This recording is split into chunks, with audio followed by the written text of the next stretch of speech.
We are back for another episode of the Lone Star Capital podcast. I am the host here, Craig McGrouther, the Director of Business Development, alongside Rob Beardsley, the founder and CEO of Lone Star Capital. Back in our respective places. Happy holiday weekend. We hope you've had a great time with your family on holiday for the good old Memorial weekend. I believe Rob will be hanging out, being a tourist in his own city, as one person so famously said. I will be in Bend, Oregon, living my best life, playing some disgusting amounts of golf. So no thoughts and prayers needed on my end, but I would appreciate it for the golf game. Excited to talk to you guys today about some great stuff here. But first off, we're going to start with some housekeeping. That would be our Lone Star Capital Summit, the fifth iteration coming up September 14th and 15th via invite or application process only. This is going to be the best version of the event yet. We are confident. We've got legendary keynote speakers. We've got Paul Hutchinson, Bridge founder, who had a nice exit there. We'll be talking about that. Also, the producer and financier of the most successful independent film of all time, Sound of Freedom. All the profits of the company will be going to his charity to benefit child trafficking across the world. So who wouldn't want to support such an incredible cause there, if you will? So we're very thrilled to have him. The other keynote will be Rob Beardsley, of course. We'll have our very, very famous debt and equity panel with some of the best and brightest deploying billions of dollars throughout both the capital stacks. So exciting stuff there. And then naturally speed networking, which is a great hit, and workshops to help accelerate your business. Everyone there will be available to connect with, network with. If you're going to this event, we're going to know the room. So if you're seeking something, we will point you in the right direction. The only vendors are going to be ones that we work with ourselves. This is not a conference where you've got a bunch of schmucks running around the hallways and stuff trying to tell you about, well, what if you need a $4 million loan if you're considering them, things like that. These are just little inside jokes that Rob and I get from the lovely halls of conferences getting pitched by people left and right. I assure you, our conference will not be like that. No disrespect to the ones where that's there, but not on our watch will that happen. We've created the best and brightest of our network to come here, base the conference off of the hundreds of thousands of dollars that we've spent through travel and lodging and tickets to give you the best opportunity in the One World Trade Center. That's a pretty good filibuster right there. Yeah, love it, love it. Anything else I missed there? No, it's good. That's plenty for people to work on. If they're interested, they know where to go. lscsummit.com. Help me help you. All right. Well, it's no secret that the commercial real estate has been getting its teeth kicked in for a very long period of time. And we're actually going to go over some of the reaction to the James Eng podcast, as one does. So we invite you to listen to that one. If you're not listening to our content, I hope you're listening to his, because his is quite fantastic, whether it be James Eng or Jay Parsons.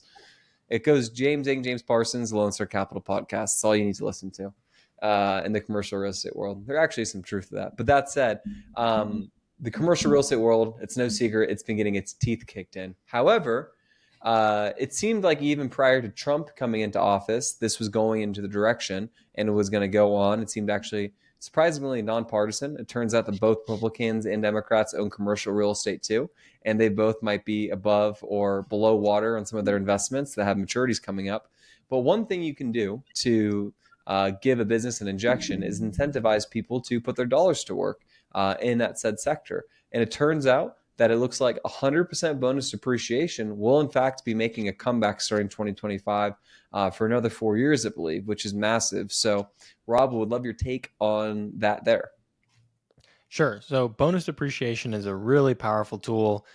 Depreciation itself is one of the things that makes real estate stand out from the rest of the investment world, because when it comes to stocks, bonds, and many investments, they're just really not as tax efficient as real estate. And how is real estate so tax efficient? Well, one of the primary tools is depreciation, where you're able to take a non-cash paper loss on the deterioration of the building that you own every single year via straight line depreciation. However, in recent years, the world has really benefited from accelerated depreciation models such as bonus depreciation.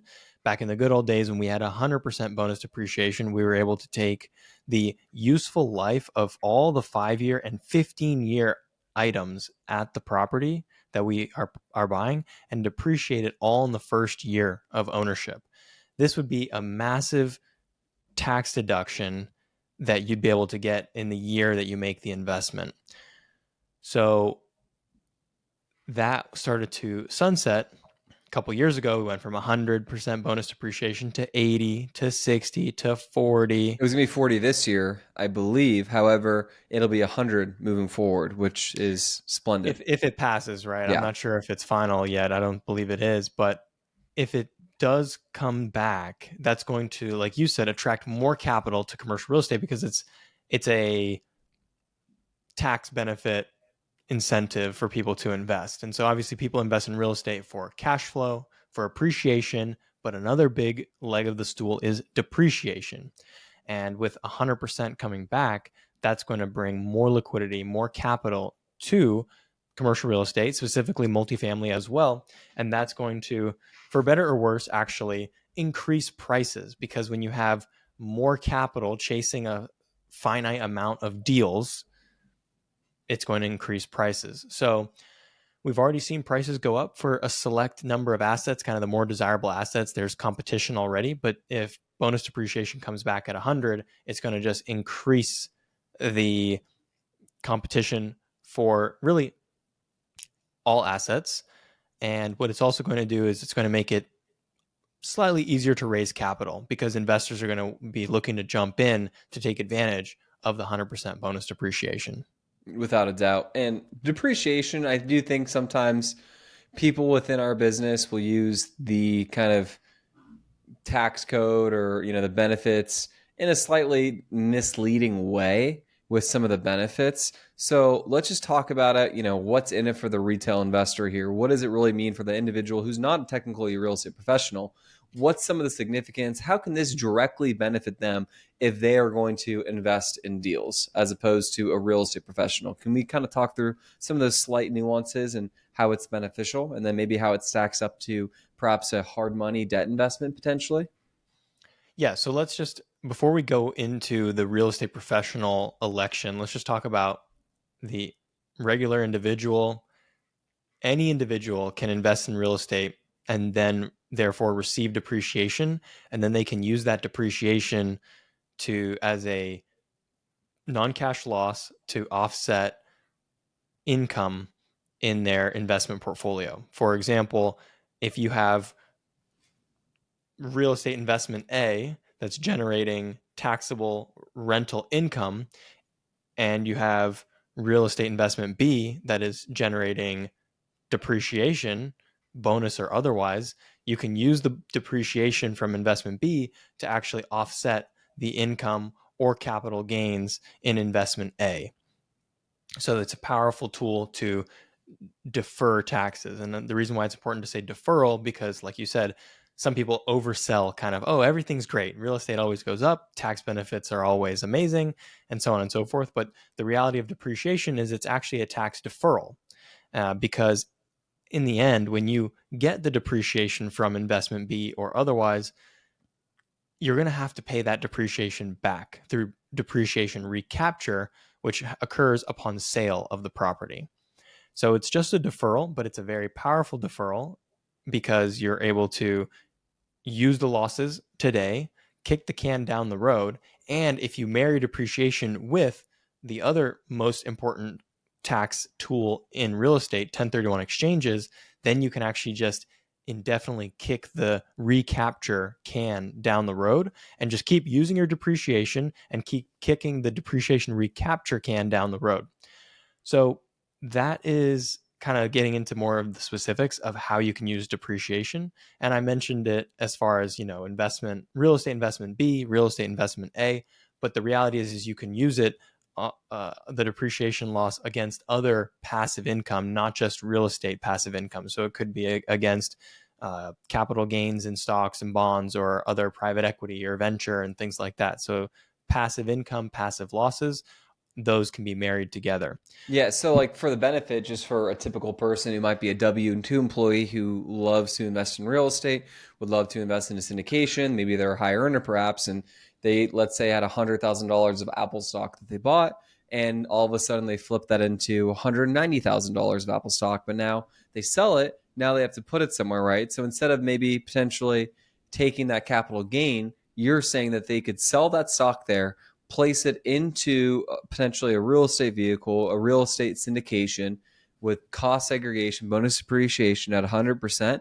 They may be able to defer some of those taxes and kick the can down the road there, if you will, on that gain. Am I hearing that correctly?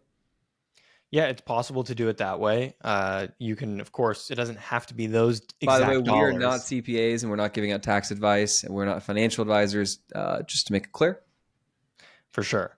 So it doesn't have to be those exact dollars that you received from the sale of that Apple stock. It could be other money in your portfolio. It could be investments here and there. So it doesn't have to be a one-to-one exchange or transfer or anything like that. It's just so long as in a given year, call it 2025, 2026, etc.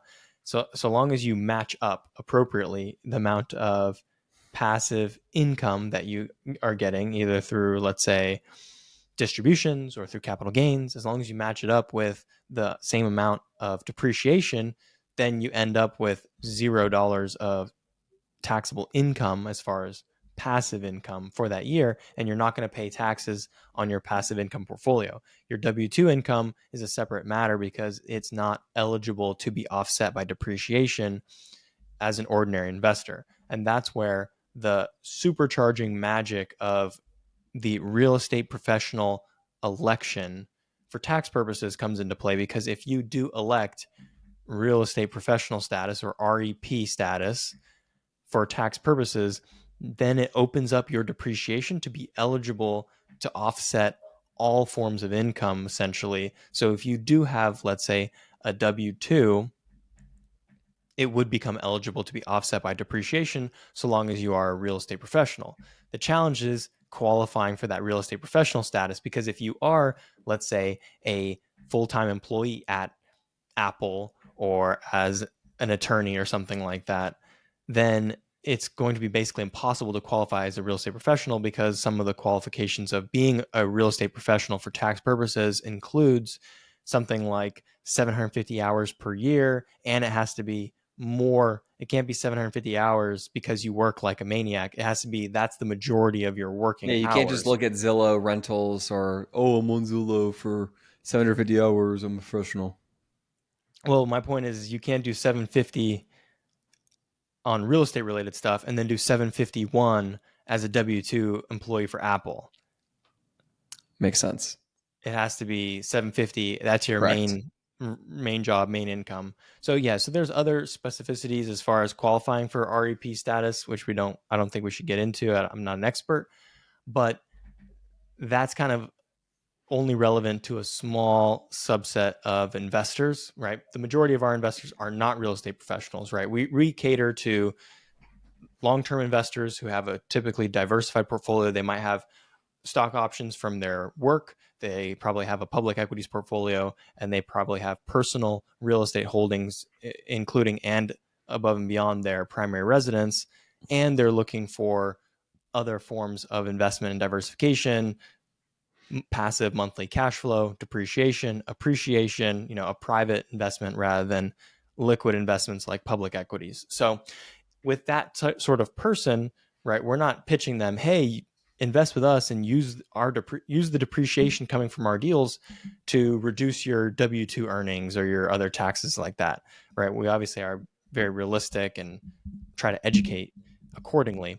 But we do also have a small percentage of investors who are real estate professionals, and they're savvy and they're aggressive as far as trying to get as much depreciation as they can in order to offset as much income as they can. And that's kind of the big difference, because for regular investors who are not real estate professionals, if they invest with companies like us in private real estate investments, they're going to be receiving a lot of depreciation, generally speaking, more depreciation than they actually really have eligible income to offset, which is fine because then they can carry forward those depreciation losses into future years in case other income pops up that they can then offset.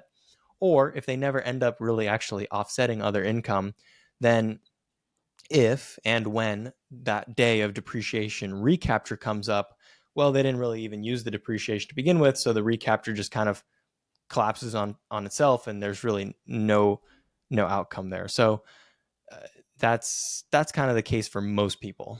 Makes sense. And the beauty of what we do with our investments is, typically speaking, your passive income on the deals, as you mentioned, the cash flow from the deals is treated quite nicely in relation and difference in contrast to perhaps, a debt fund or a different vehicle, a dividend stock or something like that. Is that correct, Rob?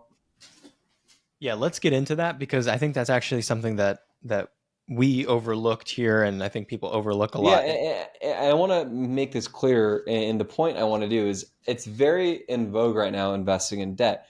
And I understand that. People invest in these debt opportunities, from my understanding, because they're not loving the equities market. They're not very confident as, where growth could come. And they see that they might get, a nice fixed rate of return of somewhere between 8 to 10%, which is nice. However, if you're making, north of, call it, $250,000 a year, if you're making, in certain places, you're going to get taxed at your active income rate. So that 8 to 10% of cash flow might actually be closer to maybe 4 to 6%, which kind of gets it closer to what a multifamily return looks like. But the kicker and why that's different is, although we might have a 6 to 8% cash on cash return in our multifamily investment, you also have the growth potential and upside with a investment vehicle like multifamily. Obviously, it's a skosh more speculative, and obviously, there's, maybe you could argue, a touch bit more risk in an equities play there, if you will. Obviously, if you have the right debt and equity structure, someone here on the podcast might know a thing or two about that.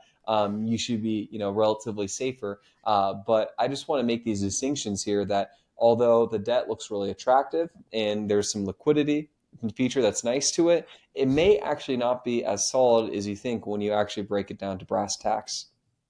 Yeah, lot to uncover here. So first of all, we kind of I jumped ahead when it came to depreciation and saying, oh, well, you can get depreciation from deal B and offset deal A. But first and foremost, you want to use the depreciation from deal B to offset income on deal B. And so that's a critical component that I think people take for granted or overlook. And that is the fact that, generally speaking, in private multifamily investments like ours, there's actually no tax consequence until sale because all of the distributions, monthly distributions along the way, are sheltered or deferred by depreciation from that project. So when we talk about an investment throwing off depreciation, firstly, that depreciation is going to defer income at that particular investment from being taxable. And then above and beyond that, you're throwing off excess depreciation, which is then able to then go and offset other income. So that's kind of the first point that I wanted to circle back to.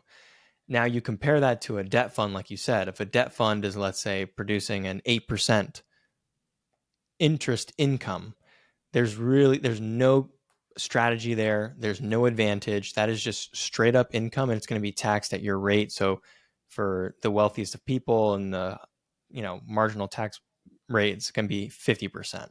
So yeah, like you said, if it's an 8% distribution on a debt fund, it's actually a 4% after tax distribution. Whereas if a Basically a bond. multifamily, Yeah.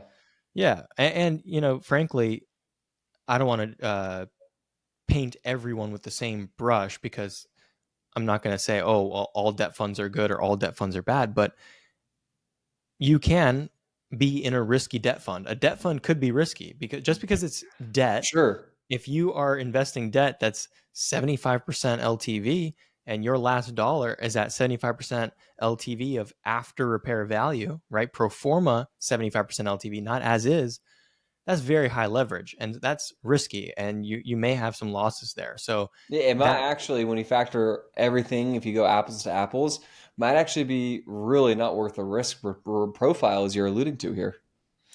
Well, again, it's just all it comes down to the specific fund, the specific terms, same as multifamily, right? Multifamily deal could be a great deal when it's levered at 60% leverage, but if it's levered at 80, right? That's the difference between being 2.5 times levered and 5 times levered.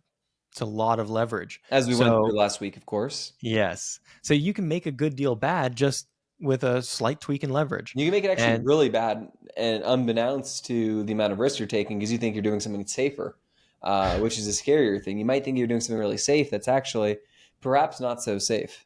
well, yeah, like you think you're investing in debt, which is fundamentally a safer investment than investing in equity. But if it's levered debt, if it's investing in riskier credit and so on, it could be actually more risky than a safer equity play. But anyway, without getting into all that, if we just kind of compare the return profiles, right? You say 8% distribution on a debt fund after tax return of, call it 4. Now with the equity investment, the cash flow distribution might be 5%, which is low, but you're able to defer all that. So actually it's I don't want to say true 5% because eventually there is a tax consequence at some point. But if you can play the game right, 1031 exchange, defer, you can get much closer to having your pre-tax returns being equal to your post-tax returns. And that is truly, truly a huge hack and a way to get way ahead, because that's really all that matters at the end of the day. We don't invest because it's fun. We don't invest because we're trying to maximize the IRR of our, internal scoreboard or anything, right? People want to invest because they want to increase their purchasing power faster than the rate of inflation. And you have to take taxes into that account. Without a doubt. It's usually people's biggest bill of the year. And it's just really interesting how different structures, different vehicles really can be a little bit riskier than you think. And then I think about what we talked about last week, which I invite you to look at kind of the sharp thought there, if you will, which is, ultimately looking at the profile of, how these deals are totally made up. And obviously people invest in debt funds. I think typically speaking, I think the smartest way to do it, there's probably a piece of your portfolio, like you should have a piece in the S&P 500. You should probably have a piece in, debt funds where you get pretty reasonable liquidity. These are logical things to do, but it's really a stopgap situation. It doesn't seem to me like the end all be all play there, particularly if I'm going to build out a pie of my portfolio. Yeah, I do like the ability to maybe generate and earn some income here, and then I can place it into a Lone Star deal or something like that. That'd be a liquid when, if I want to go uber long on a specific deal like I did Cortland Copperleaf, right? Yeah. So it's yeah, that's the trouble with real estate, is just how good the tax benefits are. And that's why I think that real estate returns just don't look that crazy attractive, Because you because get the other benefits, the ancillary benefits that maybe perhaps the unseen benefits there, if you will, just on, at first glance. But when you factor other, avenues there, it's pretty great. And I think, to your point, as we, mature and evolve as a sponsor, as a lead GP here, we want to have opportunities where you get, some incredible tax benefits. We ideally 1031 exchange from deal to deal, and we roll our dollars in, and we're not creating, call it a tax liability for investors, but we're acquiring deals where we raise 40 to 50% of equity on these opportunities, where they're safer inherently. They have a little bit longer term of a structure. There's a give and a take there, if you will. The give and the take is, okay, yeah, maybe the said projected return might be a little bit lower than what someone's showing you down the street. But, it's all about staying, consistent and linear through all points of the market cycle. Well, awesome. I'm happy we had this conversation here. We kind of went a little bit tangenty. We're going to end it right here, and we will see you next week. Thank you so much for listening.